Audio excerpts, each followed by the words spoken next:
بسم اللہ الرحمن الرحیم نحمد اللہ تعالی ونصلی علی رسولہ الکریم اما بعد۔ الحمدللہ آج کی تراویح میں 16واں پارہ مکمل ہوا اور 17واں پارہ پاؤ پڑھا گیا۔ آج کی تراویح میں سورہ بنی اسرائیل، سورہ کہف کا کچھ آخری حصہ پڑھا گیا، سورہ مریم مکمل ہوئی، سورہ طٰہٰ مکمل ہوئی اور سورہ انبیاء یعنی 17واں پارہ پاؤ پڑھا گیا۔ تو سورہ بنی اسرائیل کی گزشتہ کل تھوڑی سی تفسیر ہوئی تھی۔ سورہ بنی اسرائیل کا خلاصہ یہی ہے کہ اس میں اللہ رب العزت نے بنی اسرائیل یعنی حضرت یعقوب علیہ السلام کی اولاد کے احوال کو ذکر فرمایا۔ اسرائیل جو ہے یہ حضرت یعقوب علیہ السلام کا دوسرا نام ہے، اور عربی زبان میں بنی کہتے ہیں بیٹوں کو۔ بنی اسرائیل یعنی اسرائیل کے بیٹے، یعقوب علیہ السلام کی اولاد۔ یعقوب علیہ السلام جو ہے وہ حضرت اسحاق علیہ السلام کے بیٹے ہیں، اور حضرت اسحاق علیہ السلام جو ہے وہ حضرت ابراہیم کے بیٹے ہیں۔ تو یہ نبیوں کا خاندان کہلاتا ہے۔ حضرت ابراہیم بھی اللہ کے نبی ہیں، ان کے بیٹے حضرت اسحاق بھی اللہ کے نبی ہیں، حضرت اسحاق کے بیٹے حضرت یعقوب بھی اللہ کے نبی ہیں، حضرت یعقوب کے بیٹے حضرت یوسف بھی اللہ کے نبی ہیں، جن کا تذکرہ اللہ رب العزت نے 15ویں پارے میں ارشاد فرمایا۔ 16ویں پارے میں بھی اس کا تذکرہ ملتا ہے سورہ مریم میں۔ تو بہرحال بنی اسرائیل میں حضرت یعقوب علیہ السلام کی اولاد کا تذکرہ ہے، اور چونکہ وہ لوگ شرک میں مبتلا ہوئے تھے تو شرک کی قباحت کو بھی اللہ رب العزت نے بیان فرمایا، اور شیطانی صفتیں ان میں تھی تو شیطان کی حالت کو بھی اللہ رب العزت نے بیان فرمایا، اور پھر بہت اہم واقعہ شروع فرمایا 3 سوالوں پر مشتمل۔ اصل میں کفار مکہ کی ہمیشہ یہ کوشش رہتی تھی کہ اللہ کے نبی صلی اللہ علیہ وسلم کو تکلیف پہنچائے اور اللہ کے نبی صلی اللہ علیہ وسلم کو ذلیل اور رسوا کرے، یہ ان کی اکثر و بیشتر خواہش رہتی تھی۔ تو یہ لوگ اللہ کے نبی صلی اللہ علیہ وسلم کو رسوا کرنے کی نیت سے کچھ سوالات اللہ کے نبی صلی اللہ علیہ وسلم کے پاس لے کر گئے، لیکن وہ سوال دراصل کفار مکہ کی طرف سے نہیں تھے، یہودیوں کی طرف سے تھے۔ یہودیوں کے پاس چونکہ تورات اور انجیل کا علم تھا، زبور کا علم تھا، تو کفار مکہ یہودیوں کے پاس گئے اور کہنے لگے کہ تم ہم کو کوئی ایسی بات بتاؤ جو ہمارے لوگوں کے علم میں نہ ہو، کہ ہم اس کے ذریعے سے محمد صلی اللہ علیہ وسلم کو نعوذ باللہ کیا کرے، رسوا کرے، ذلیل کرے اور ان کو لاجواب کر دے، وہ کوئی سوال کا جواب نہ دے پاوے، اور اگر سوال کا جواب دے دے تو ان کی نبوت کا حق ہونا ظاہر ہو جاوے۔ تو یہودیوں نے کہا کہ ان سے 3 باتوں کے بارے میں سوال کرو، اگر وہ اس کا سوال کا جواب دے دیتے تو یقین جانو کہ وہ سچے نبی ہیں، اور اگر اس کا جواب نہیں دے پائے تو پھر وہ اپنے دعوے میں جھوٹے ہیں۔ تو 3 سوال لے کر کفار مکہ اللہ کے نبی صلی اللہ علیہ وسلم کی خدمت میں پہنچے ہیں۔ اس میں سے ایک سوال جو ہے وہ سورہ بنی اسرائیل کے اخیر میں ہے، اور 2 سوال جو ہے وہ سورہ کہف میں ہے۔ جو پہلا سوال ہے جو سورہ بنی اسرائیل کے اخیر میں ہے وہ یہ ہے کہ ان سے جا کر پوچھنا کہ روح کیا چیز ہے، روح انسان کے بدن میں جو روح ہوتی ہے نا، یہ کیا چیز ہے کہ جب تک بدن میں ہے بدن متحرک رہتا ہے، حرکت کرتا رہتا ہے، لیکن جب بدن سے جدا ہو جائے تو بدن کیا ہو جاتا ہے، بے جان ہو جاتا ہے اور گل جاتا ہے، سڑ جاتا ہے، بدبو مارنے لگتا ہے۔ جب تک روح بدن کے اندر ہے وہاں تک بدن کیا ہے، حرکت میں رہتا ہے، متحرک رہتا ہے، حرارت اس میں باقی رہتی ہے۔ ایک تو سوال یہ کرنا۔ دوسرا سوال کہ یاجوج ماجوج کے بارے میں کرنا، حضرت سکندر ذوالقرنین کے بارے میں، کہ ایسا شخص کہ جس نے پوری دنیا کا سفر کیا اور پوری دنیا پر جس کی حکومت قائم ہوئی، اس کے بارے میں سوال کرنا، سکندر ذوالقرنین کے بارے میں سوال کرنا۔ اور تیسرا جو سوال تھا ان کا اصحاب کہف کے بارے میں تھا، کہ وہ نوجوانوں کے بارے میں پوچھنا کہ جنہوں نے دین پر عمل کرنے کے لیے شاہی خاندان کو ٹھکرا دیا، وہ کون لوگ تھے۔ یہ 3 سوال لے کر اللہ کے نبی صلی اللہ علیہ وسلم کی خدمت میں حاضر ہوئے، انہی کا تذکرہ اللہ رب العزت نے ان آیت کے اندر بیان فرمایا۔ تو پہلا سوال کے متعلق اللہ پاک نے آیت نازل فرمائی، یسألونک عن الروح، کہ نبی جی یہ لوگ آپ سے روح کے متعلق سوال کرتے ہیں، تو آپ جواب میں کہہ دیجئے کہ الروح من امر ربی، کہ روح جو ہوتی ہے وہ میرے پروردگار کے حکم سے جسم میں آتی ہیں اور اس کے حکم سے جسم سے نکل جاتی ہیں. بس اتنا ہی علم ہے. وما اوتیتم من العلم الا قلیلا. روح کے متعلق اتنا ہی علم ہے. اس کے آگے کی کیا تفصیل ہے اللہ کے سوا کوئی جاننے والا نہیں ہے. واللہ اعلم بالصواب. روح کے متعلق سوال کیا انہوں نے, اتنا جواب دے دو کہ روح اللہ کے حکم سے آتی ہے اور اللہ کے حکم سے چلی جاتی ہے. گویا کہ زندگی اور موت کا مالک کون ہے؟ اللہ ہے. تو پہلا سوال کا جواب تو یہ دے دیا گیا. دوسرا سوال اصحاب کہف کے متعلق تھا. تو اللہ رب العزت نے سورہ کہف کی ابتدائی جو آیات ہے اس کے اندر اصحاب کہف اور نوجوانوں کا واقعہ بیان فرمایا. گزشتہ سال کی تفسیر کے اندر اس کو بہت تفصیل کے ساتھ بیان کیا تھا میں نے, اور وہ یوٹیوب پر بھی موجود ہے. اگر کوئی تفسیر کے ساتھ سننا چاہے تو وہاں جا کر سن سکتا ہے.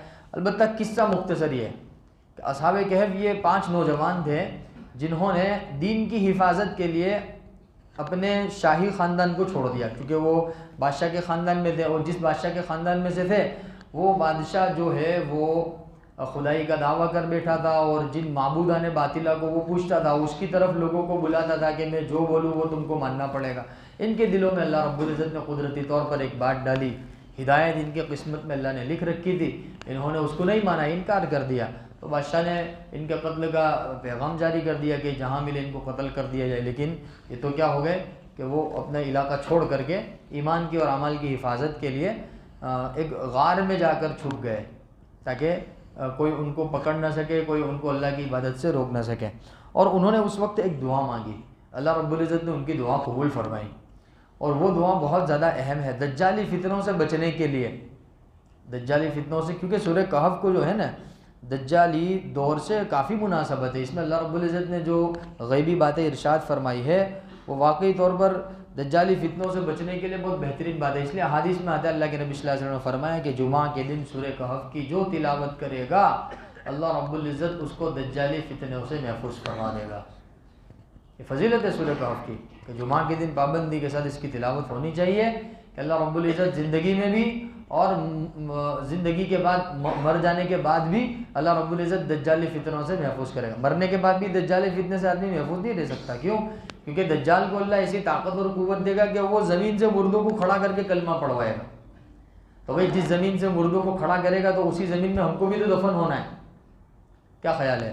تو اگر دجال کا گزر ہماری قبر کے پاس سے ہو گیا اور اس نے کھڑا کر دیا, نعوذ باللہ, اللہ ہماری حفاظت فرماوے, اگر فتنے میں مبتلا ہو کر اس کا کلمہ پڑھ دیا تو ہماری تو زندگی بھر کی نمازیں, زکوٰۃ سب ضائع ہو گئی نا. تو ہمارے نبی نے جو عمل بتایا نا وہ بہت قابل غور ہے, قابل عمل ہے. وہ یہ عمل بتایا ہمارے نبی نے کہ جمعہ کے دن پابندی کے ساتھ سورہ کہف کی تلاوت ہونی چاہیے کہ جس کی وجہ سے آدمی دجالی فتنوں سے محفوظ ہو جاتا ہے. اور اس جمعہ سے لے کر اگلے جمعہ تک جتنے بھی فتنے وجود میں آئیں گے اللہ ان تمام فتنوں سے حفاظت فرمائے گا. یہ اس کی فضیلت ہے سورہ کہف کی. تو بہرحال اس میں ایک دعا ہے, پہلے صفحے پہ اللہ رب العزت نے دعا نازل فرمائی ہے. اصحاب کہف نے دعا مانگی تھی کہ ربنا آتنا من لدنک رحمہ, اے پروردگار تو اپنی جانب سے خاص رحمت عطا فرما, وہیئ لنا من امرنا رشدا, اور ہمارے معاملے میں ہماری رہنمائی فرما. اب معاملہ کیا تھا کہ وہ شاہی خاندان کو چھوڑ کر ایک مسافرانہ زندگی کو اختیار کرنے پر تیار ہو گئے تھے. بے سر و سامانی والی زندگی, غار والی زندگی, اندھیرے والی زندگی, لیکن کس کے لیے؟ توحید کے لیے. توحید پرست تھے, شرک نہیں تھا ان کے یہاں. تو اللہ رب العزت کو ان کی یہ دعا بہت پسند آئی. اللہ نے قرآن پاک میں نازل بھی فرمائی اور دعا کسی قبول فرمائی. فضربنا علی آذانہم فی الکہف سنین عددا, اللہ نے ان کو ایسی میٹھی نیند سلائی کہ وہ غار کے اندر سوئے. جب اٹھے, جب تحقیق کرنے پر پتہ چلا کہ 309 سال سوئے رہے. کتنے سال؟ 300. کیسی حفاظت فرمائے اللہ رب العزت نے. تو اللہ حفاظت کرنے پر آتا ہے تو اس طرح حفاظت کر دیتا ہے. وہ سوئے رہے اور جب بیدار ہوئے تو آپس میں مذاکرہ کرنے لگے کہ کیا ہوا. تو ایک کہنے لگا کہ شاید ایک دن سوئے ہم, دوسرا کہنے لگا کہ نہیں ایک دن سے کچھ کم سوئے ہم, تیسرا کہنے لگا کہ نہیں ابھی سورج نکلنے کے ٹائم پہ سوئے تھے بس یہ ابھی اٹھے ہم. لیکن حقیقت میں وہ 309 سال کے بعد اٹھے تھے. اچھا ان کو بھی پتہ نہیں تھا. ان کو پتہ کب چلا؟ جب ان میں سے ایک بندہ روٹی لینے کے لیے گیا تو نان بھائی جو تھا روٹی, اس نے جب اس کا سکہ دیکھا تو سکے کے اوپر جو تاریخ لگی ہوئی تھی وہ 300 سال پہلے کی تاریخ تھی. اور تحقیق کرنے میں پھر ان کو بھی بعد میں پتہ چلا. ایک لمبا قصہ ہے، وہ اس کو تفصیل کے ساتھ بیان کیا تھا گزشتہ تفسیر میں. بہرحال تو یہ اصحاب کہف کو اللہ رب العزت نے اس واقعے کو بیان فرمایا. اور تیسرا سوال سکندر ذوالقرنین کے بارے میں تھا. تو اللہ کے نبی صلی اللہ علیہ وسلم کے اوپر آیت اللہ رب العزت نازل فرمائی کہ وَيَسْأَلُونَكَ عَنْ ذِي الْقَرْنَيْنِ کہ یہ لوگ ذوالقرنین کے بارے میں آپ سے سوال کر رہے ہیں. پوچھا تھا نا وہ کون شخص ہے جس نے پوری دنیا پر حکومت کی. تو پوری دنیا پر حکومت کرنے والے ویسے 4 بادشاہ گزرے، اس میں سے 2 مسلمان ہیں، 2 غیر مسلم ہیں. غیر مسلموں میں ایک تو سکندر اعظم جس کو کہتے ہیں، ایک ہے سکندر ذوالقرنین. یہ ان کا جو تذکرہ کیا اللہ پاک نے، یہ تو ولیوں میں اور انبیاء میں ان کا شمار ہوتا ہے گا.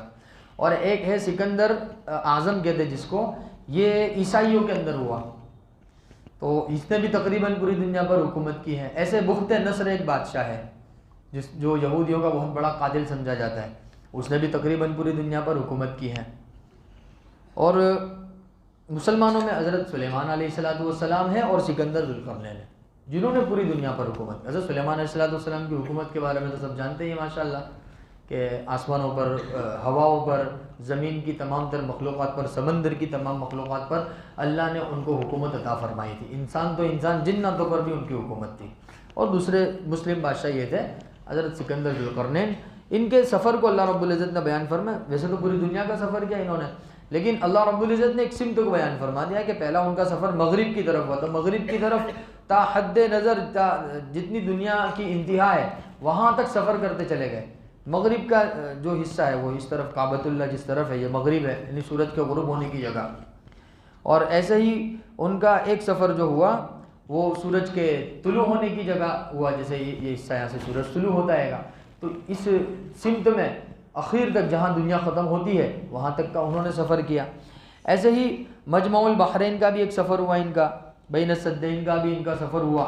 بہرحال تو یہ وہ خاص بادشاہ ہے جن کے سامنے یاجوج ماجوج کا مسئلہ پیش آ گیا تھا. وہ ایک بستی میں پہنچے اور لوگ پریشان تھے، کہنے لگے کہ اگر آپ ہماری مدد کرنا چاہو تو یہ کر دو کہ یاجوج ماجوج مفسدون فی الارض، کہ یاجوج ماجوج جو ہے وہ زمین میں فساد مچاتے. فہل نجعل لک خرجا، کیا ہم تمہارے لیے کچھ پیسے وغیرہ، ٹیکس وغیرہ اکٹھا کر دے. ان تجعل بیننا و بینہم سدا، کہ آپ ہمارے اور ان کے درمیان میں کیا کھڑی کر دو، دیوار کھڑی کر دو کہ یہ آتے ہیں ہمارے کھیتوں کو برباد کر دیتے ہیں. اس کے بارے میں بھی تفصیل بیان ہوئی ہے.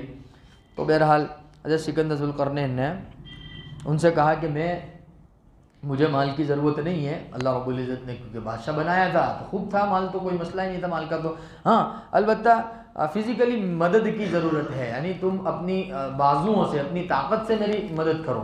تو حضرت سکندر ذوالقرنین نے وہی کہا، ما مکنی فیہ ربی خیر فاعینونی بقوۃ، اگر تم میری مدد کرنا چاہتے تو قوت سے، طاقت سے میری مدد کرو. اجعل بینکم و بینہم ردما، تو میں تمہارے اور ان کے درمیان میں ایک آڑ بنا دوں گا کہ جس کی وجہ سے وہ تمہیں تکلیف نہیں پہنچا سکیں گے. بہرحال حضرت سکندر ذوالقرنین نے 2 پہاڑوں کے درمیان کا راستہ چنا اور جہاں سے وہ آتے تھے یاجوج ماجوج، اور کہا کہ ان 2 پہاڑوں کے بیچ میں پتھرے کی بڑی بڑی چادریں، لوہے کی بڑی بڑی چادریں جمانا شروع کرو. آتونی زبر الحدید، کہ لوہے کی بڑی بڑی چادریں، بڑے بڑے پتھرے کہ وہ لے کر آؤ، اور وہ اس کو کیا رکھو، یہاں پر 2 پہاڑوں کے بیچ میں رکھ دو. حتی اذا ساوا بین الصدفین، جب یہ جمتے جمتے جمتے جمتے جمتے دونوں پہاڑوں کی چوٹیاں برابر سرابر ہو گئی، تو پھر سکندر ذوالقرنین نے فرمایا کہ اب انفخو، اب آگ لگاؤ، نیچے کیا کرو، آگ لگاؤ. حتی اذا جعلہ نارا، کہ وہ لوہا جلتے جلتے جلتے جلتے جلتے بالکل انگارہ ہو گیا، بالکل لال ہو گیا. تو فرمایا آتونی افرغ علیہ قطرہ، اب سیسا جو ہے وہ پگھال کر لاؤ، تانبا، پیتل، یہ سب دھاتو، طرح طرح کے دھاتو، اس کو پگھال کر نے پھر وہ اس لوہے کے اوپر ڈال دیا گیا. اب وہ اتنی مضبوط دیوار بن گئی. فمستطاعوا ان یظہروہ وما استطاعوا لہ نقبا، یاجوج ماجوج جو ہے وہ نہ اس دیوار کو اوپر پار سے کر سکتے تھے کیونکہ وہ سیسا پگھلا کر ڈالنے کی وجہ سے وہ دیوار چکنی ہو گئی تھی نا، تو کوئی بھی پکڑے تو وہ پھسل جائے گا نا. تو فمستطاعوا ان یظہروہ، اللہ پاک کوئی فرماتے ہیں کہ وہ اس کے اوپر چڑھ نہیں سکتے تھے. وما استطاعوا لہ نقبا، اور مضبوط اتنی تھی کہ اس کے اندر وہ کیا نہیں کر سکتے تھے، سوراخ نہیں کر سکتے. اب وہ ابھی اسی حالت میں ہی ہے وہ دیوار. اب اللہ رب العزت جب چاہے گا تو یاجوج ماجوج بھی نکلنے والے ہیں. وہ جب دیوار ٹوٹے گی اللہ رب العزت کی مشیت پر ہے. بہرحال تو جب یہ دیوار پوری ہو گئی، سکندر ذوالقرنین نے فرمایا ھذا رحمت من ربی، یہ تو میرے پروردگار کی جانب سے میرے لیے خاص رحمت کی بات ہے کہ یہ کام ہو گیا، ورنہ میری طاقت سے باہر ہے کہ میں اتنا بڑا کام کر لوں۔ یہ اللہ والوں کی نشانی ہوتی ہے کہ وہ اپنے آپ کو کچھ بھی نہیں سمجھتے، وہ جو بھی کرتے ہیں وہ اس کی نسبت کس کی طرف کر دیتے ہیں؟ نیکی کی نسبت اللہ کی طرف کر دیتے ہیں۔ تو وہ بھی اس محنت کی نسبت کس کی طرف کر دی انہوں نے؟ اللہ کی طرف۔ فَإِذَا جَاءَ وَعْدُ رَبِّي جَعَلَهُ دَكَّةً وَكَانَ وَعْدُ رَبِّي حَقًّا، جب میرے پروردگار کا حکم آئے گا تو پھر یہ دیوار کیا ہو جائے گی؟ ٹوٹ جائے گی، وہاں تک تو اس کو کوئی ہلا بھی نہیں سکے گا۔ بہرحال وَتَرَكْنَا بَعْضَهُمْ يَوْمَئِذٍ يَمُوجُ فِي بَعْضٍ وَنُفِخَ فِي الصُّورِ فَجَمَعْنَاهُمْ جَمْعًا، ایک وقت آئے گا سور پھونکا جائے گا، قیامت کے مناظر جاری ہوں گے، ساری ہوں گے، اور پھر اس وقت یاجوج ماجوج بھی نکلیں گے۔ جب یاجوج ماجوج نکلیں گے ان کا فتنہ بڑھتا چلا جائے گا۔ حضرت عیسیٰ علیہ السلام بھی نکل چکے ہوں گے، ان کا بھی نزول ہو چکا ہوگا حضرت عیسیٰ علیہ السلام۔ عیسیٰ علیہ السلام کے پاس لوگ بات لے کر جائیں گے کہ انہوں نے بہت فساد مچایا، پھر حضرت عیسیٰ علیہ السلام یاجوج ماجوج کے لیے بد دعا فرمائیں گے، اللہ کی جانب سے ان کے اوپر ایک بیماری مسلط ہوگی، سب مر جائیں گے، پھر آسمان سے بارش ہوگی، سیلاب آئے گا، ان کی جو ہے کہ لاشوں کو بہا کر لے جائے گا۔ بہرحال ایک لمبا قصہ ہے، مختصر یہ کہ یاجوج ماجوج کا لشکر اتنا بڑا ہوگا، کتابوں میں لکھا ہے کہ وہ سمندر کے جب ابتدا کے اندر جب ان کا پہلا لشکر کا حصہ گزرے گا تو آخری لشکر کا حصہ جب سمندر کے پاس سے گزرے گا تو سمندر کا پانی ختم ہو چکا ہوگا۔ آپ اندازہ لگائیں کہ کتنا بڑا لشکر ہوگا ان کا۔ بہرحال اللہ رب العزت تمام فتنوں سے ہماری حفاظت فرماوے۔ یہ سورہ کہف کے اندر اللہ رب العزت نے اس کو بیان فرمایا، اور آخر میں ایک آیت اللہ رب العزت، سورہ کہف کی جو آخری آیت ہے بہت قابل غور ہے، قابل عمل ہے اور بہت مجرب آیت ہے۔ وہ فرمایا اللہ پاک نے کہ اے نبی جی کہہ دو انا بشر مثلکم، کہ میں تمہاری طرح ایک انسان ہوں، یوحا الیہ انما الہکم، میری جانب یہ وحی کی جاتی ہے کہ اللہ رب العزت معبود برحق واحد ہے۔ اب فمن کان یرجو لقاء ربی، اب جو کوئی اپنے پروردگار کی ملاقات کی امید رکھتا ہے، فلیعمل عملا صالحا، اس کو چاہیے کہ نیک عمل کرے، ولا یشرک بعبادت ربہ احدا، اور اللہ کی ذات اور صفات میں کسی کو شریک نہ کرے۔ کہتے ہیں کہ اگر کوئی بندہ رات میں اٹھ کر اللہ رب العزت سے مانگنا چاہتا ہے، اس کی آنکھ نہیں کھلتی ہے، یا صبح کی نماز کے لیے آنکھ نہیں کھلتی ہے، تہجد کے لیے آنکھ نہیں کھلتی ہے، تو کہ یہ آیت بہت زیادہ مجرب ہے۔ اللہ والے تو یہاں تک فرماتے ہیں اگر کوئی سچے دل سے اس دعا کو پڑھ کر سوئے گا تو اللہ رب العزت کی جانب سے انتظامات ہوں گے اس کو اٹھانے کے لیے کہ بھئی چلو اٹھ جاؤ، نماز کا وقت ہو گیا۔ اتنی مجرب آیت ہے، یہ اتنا مجرب عمل ہے۔ سورہ کہف کی بالکل آخری آیت، پھر سورہ کہف ختم ہوئی، سورہ مریم شروع ہوئی۔ سورہ مریم کے اندر بھی اللہ رب العزت نے حضرت عیسیٰ علیہ السلام کی والدہ بی بی مریم کا تذکرہ فرمایا۔ بی بی مریم وہ خاتون ہے جن کی جنت میں اللہ کے نبی صلی اللہ علیہ وسلم کے ساتھ شادی ہوگی، اور دوسری حضرت بی بی آسیہ ہے، وہ دوسری خاتون ہے جن کی جنت میں اللہ کے نبی صلی اللہ علیہ وسلم کے ساتھ کیا ہوگی؟ شادی ہوگی، نکاح ہوگا۔ بڑی بابرکت خاتون گزری ہیں، حضرت عیسیٰ علیہ السلام کی والدہ گزری ہیں۔ حضرت عیسائیوں نے ان کے متعلق طرح طرح کی غلط باتیں گھڑ رکھی، عقیدے گھڑ رکھے۔ حضرت مریم کو عیسائی حضرات جو ہے وہ اللہ کا شریک مانتے ہیں، اور حضرت عیسیٰ علیہ السلام کو اللہ کا بیٹا مانتے ہیں۔ نعوذ باللہ حضرت مریم کو اللہ کی بیوی بھی کہتے ہیں بعض لوگ، اللہ حفاظت فرمائے اس طرح کے برے عقیدوں سے۔ تو اللہ رب العزت نے اس واقعے کو اسی لیے بیان فرمایا تاکہ جو غلط عقیدے رکھنے والے وہ اچھی طرح سمجھ لیں کہ حضرت عیسیٰ علیہ السلام کا بغیر باپ کے پیدا ہونا یہ اللہ کی قدرت کی نشانی ہے۔ اللہ یہ بتلانا چاہتا ہے کہ ہم اسباب کے محتاج نہیں ہیں، کبھی بغیر اسباب کے بھی ہم کیا کر دیتے ہیں، کسی چیز کو وجود بخش دیتے ہیں۔ ویسے تو عام عادت تو اللہ کی یہی ہے کہ اسباب کے درجے میں ہی چیزیں وجود میں آتی ہے، لیکن کبھی کبھی اللہ رب العزت اپنی قدرت کا مظاہرہ کرنے کے لیے، اپنی قدرت کو جتلانے کے لیے ایسے واقعات رونما فرماتے ہیں۔ اسی میں سے ایک واقعہ حضرت عیسیٰ علیہ السلام کا ہے کہ بغیر باپ کے پیدا ہوئے۔ حضرت مریم کا واقعہ ہے، حضرت مریم جیسے ایک تنہائی میں تھی کہ اللہ کی جانب سے ایک فرشتہ آیا، وہ فرشتہ کہنے لگا انا رسول ربک، میں اللہ کی جانب سے بھیجا ہوا قاصد ہوں، لأہب لک غلاما زکیہ، میں تمہارے لیے ایک پاکیزہ بچے کی خوشخبری لے کر آیا ہوں۔ تو مریم کہنے لگی قالت انا یکون لی غلام، ارے مجھے بچہ کیسے ہو سکتا ہے، لم یمسسنی بشر، مجھے تو ابھی تک کسی بشر نے چھوا بھی نہیں، کیونکہ وہ سبب ضروری ہے نا، اولاد کے وجود میں آنے کے لیے میاں بیوی کے تعلقات کا ہونا ضروری ہے۔ اب وہ یہاں پایا ہی نہیں گیا تو وہ سوال کر رہی ہے کہ ایسے کیسے ہو سکتا ہے، لم یمسسنی بشر ولم اکو بغیہ، اور الحمدللہ میں نے کوئی گناہ کا کام بھی نہیں کیا ہے، تو پھر میں کس طریقے سے ایسا ماں بن جاؤں گی؟ تو وہ فرشتہ کہنے لگا قال کذالک، ہونا تو ایسا ہی ہے، جیسا میں کہہ رہا ہوں، یعنی اللہ کی جانب سے پیغام ہے کہ آپ کو اللہ رب العزت ایک نیک سیرت بچہ عطا کرنے والا ہے۔ قال ربک هو علی حج، آپ کو مشکل لگ رہا ہے سوچنے میں، اللہ کے لیے کوئی کام مشکل نہیں ہے، اللہ پر یہ چیز آسان ہے۔ لہذا اللہ کے حکم سے فحملتہ، وہ حاملہ ہوئی، اللہ کی جانب سے اللہ کی قدرت ظاہر ہوئی، وہ خود بخود حاملہ ہوئی۔ اور پھر یہ حمل لے کر جب وہ اپنی بستی کے اندر پہنچی تو بستی والے دیکھ کر چونک گئے اور کہنے لگے فأتت به قومها تحملوا قالوا یا مریم لقد جئت شیئا فریا، مریم تم نے کیا کر دیا، تم یا اخت ہارون، کیونکہ وہ حضرت مریم ہارون علیہ السلام کی بہن تھی، تو کہا یا اخت ہارون ما کان ابوک امرأ سوء وما کانت امک بغیہ، نہ ہی تمہارے والد برے اخلاق والے تھے، نہ ہی تمہاری والدہ کوئی بری عادت والی تھی، پھر تم یہ حمل کہاں سے آ گیا تمہارے پاس اس طریقے سے؟ تو انہوں نے کچھ نہیں کہا زبان سے، وہ اشارہ کر دیا بچے کی طرف، فاشارت الیہ، بچے کی طرف اشارہ کر دیا۔ چھوٹا حضرت عیسیٰ علیہ السلام کی ولادت ہو چکی تھی، پیدائش ہو چکی تھی، وہ اشارہ کر دیا فاشارت الیہ۔ حضرت عیسیٰ علیہ السلام چھوٹے سے بچے تھے تو وہ کہنے لگے کیف نکلم من کان فی المہد صبیا، چھوٹا سا بچہ جو ابھی گہوارے میں ہے، جھولی میں ہے، وہ کس طرح گفتگو کرے گا؟ وہ انہوں نے ایسا کہا ہی تھا۔ حضرت عیسیٰ علیہ السلام بات کرنے لگ گئے، کہنے لگے قال انی عبد اللہ، میں اللہ کا بندہ ہوں۔ یہ تعجب کی بات ہو جائے، یہ چھوٹا سا بچہ یوں کہتے انی عبد اللہ، میں اللہ کا بندہ ہوں۔ آتانی الکتاب وجعلنی نبیا، کہ مجھے کتاب بھی دی گئی اور مجھے نبی بھی بنایا گیا، بچپن میں ہی کہہ رہے وہ، وجعلنی مبارکا اینما کنت، اور اس جگہ کو بھی مبارک بنا دیا گیا جہاں میں رہوں، واوصانی بالصلاۃ والزکاۃ، اور احکامات بھی بیان کر رہے حضرت عیسیٰ علیہ السلام، مجھے یہ حکم دیا گیا نماز کا اور زکوٰۃ کا، ما دمت حیا، جب تک میں زندہ رہوں، وبرا بوالدتی، اور میری والدہ بھی پاکیزہ ہے، ولم یجعلنی جبارا شقیا، کوئی برا کام نہیں کیا ہے، والسلام، اور سلامتی ہو مجھ پر جس دن میں پیدا ہوا اور جس دن میں دنیا سے رخصت ہوں گا، ویوم ابعث حیا، اور جس دن میں دوبارہ زندہ اٹھایا جاؤں گا۔ یہ اس بات کی طرف اشارہ ہے کہ حضرت عیسیٰ علیہ السلام قیامت سے پہلے آئیں گے۔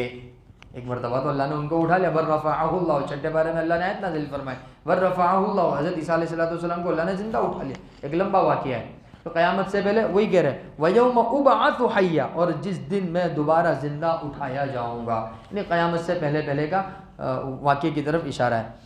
بہرحال حضرت عیسیٰ علیہ السلام کا واقعے کے بعد حضرت ابراہیم علیہ السلام کا تذکرہ فرمایا، ان کی اولاد کا تذکرہ فرمایا، پھر حضرت موسیٰ علیہ السلام کا تذکرہ بھی فرما دیا، پھر حضرت اسماعیل کا تذکرہ فرما دیا، حضرت ادریس کا تذکرہ فرما دیا۔ اچھا، حضرت ادریس جو ہے وہ تیسرے نمبر کے نبی ہے، پہلے نمبر کے نبی حضرت آدم علیہ السلام، دوسرے نمبر کے نبی آدم ثانی جن کو کہا گیا حضرت شیث علیہ السلام، اور حضرت شیث علیہ السلام کے بعد تیسرے نمبر کے نبی جو ہے وہ حضرت ادریس ہے۔ اچھا، حضرت ادریس کے متعلق بھی یہ بات ہے، قرآن پاک کی آیت ہے وَرَفَعْنَاهُ مَكَانًا عَلِيًّا، بعض روایت کے اندر آتا ہے کہ حضرت ادریس کو بھی اللہ رب العزت نے زندہ اٹھا لیا آسمان پر، ہاں لیکن ان کا دوبارہ آنا ثابت نہیں ہے، اتنا ہے وَرَفَعْنَاهُ مَكَانًا عَلِيًّا کہ ہم نے ان کو اٹھا لیا بلند مقام پر۔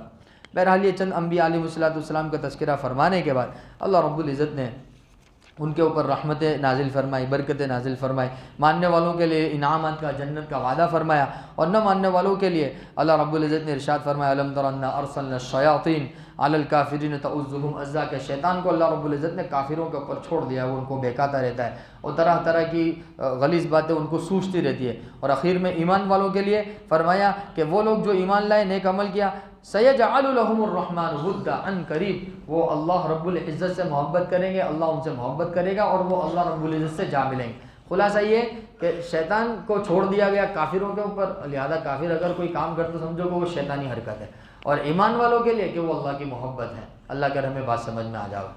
بسم اللہ الرحمن الرحیم، اللہم صلی علی محمد النبی الامی وعلی آلہ وسلم تسلیما کثیرا کثیرا۔ الہکم الہ واحد لا الہ الا هو الرحمن الرحیم، الہکم الہ واحد لا الہ الا هو الرحمن الرحیم، الف لام میم اللہ لا الہ الا هو الحی القیوم وعنت الوجوہ للحی القیوم۔ اے کریم آقا رحیم آقا، ہم سب کی خطاؤں سے درگزر فرما، ہمارے گناہوں کو معاف فرما، سیئت کو حسنہ سے مبدل فرما۔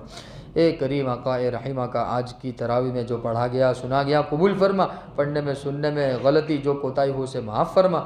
اے رب ذوالجلال، جو بھی پڑھا اس کا ثواب جتنا بھی ملا حضرت محمد صلی اللہ علیہ وسلم کو، حضرت محمد صلی اللہ علیہ وسلم کی تمام آل اولاد کو، تمام صحابہ کرام کو، تمام انبیاء علیہ السلام کو، تمام تابعین، تابعین، علماء حقانی، علماء ربانی، غرض پوری امت مسلمہ کو خاص طور پر فلسطین کے شہداء کرام کو، غازہ کے شہداء کرام کو، مظلومین کو اس کا ثواب پہنچا دے۔